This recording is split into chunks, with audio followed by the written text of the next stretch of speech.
রমজানের পবিত্র রাতে তাহাজ্জুদের সিজদায় অশ্রু ঝরিয়ে মেয়েটি একটাই প্রার্থনা করত, হে আল্লাহ, আমাকে তাকে দাও। কিভাবে তার দোয়া কবুল হল? আসুন শুনি এক হৃদয়ছোঁয়া গল্প। রমজান মাস, এটা শুধু সিয়াম সাধনার মাস নয়, বরং এটি দোয়া কবুলের মাস।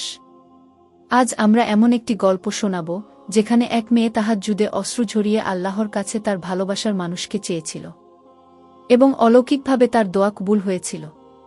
তাহমিনা নামের এক মেয়ে, যার মন এক তরুণের প্রতি গভীরভাবে আকৃষ্ট ছিল। কিন্তু সেই সম্পর্ক বাস্তবতার কঠিন দেয়ালে আটকে ছিল, পারিবারিক বাধা, সমাজের নিয়মকানুন, আর সেই ছেলেটির উদাসীনতা। তাহমিনা জানত, মানুষের হৃদয় বদলানো তার পক্ষে সম্ভব নয়, কিন্তু আল্লাহর জন্য সবকিছুই সহজ। তাই সে রমজানের প্রতিটি রাতকে বিশেষভাবে কাজে লাগাতে শুরু করল।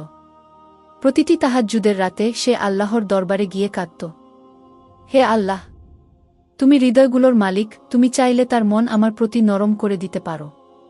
যদি সে আমার জন্য কল্যাণকর হয়, তবে আমাদের মিলিয়ে দাও। তার চোখের পানি নামাজের জায়নামাজ ভিজিয়ে দিত, তার প্রার্থনায় ছিল এক অন্তহীন আশার আলো। একদিন হঠাৎ করেই ছেলেটির মন পরিবর্তন হতে থাকে।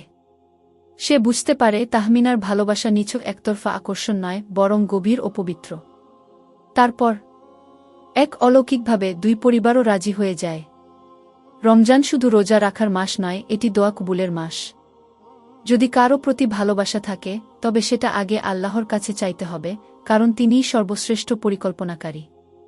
আপনিও কি এমন কোনো দোয়ার অভিজ্ঞতা পেয়েছেন? কমেন্টে শেয়ার করুন। ভিডিওটি ভালো লাগলে লাইক, শেয়ার আর সাবস্ক্রাইব করতে ভুলবেন না।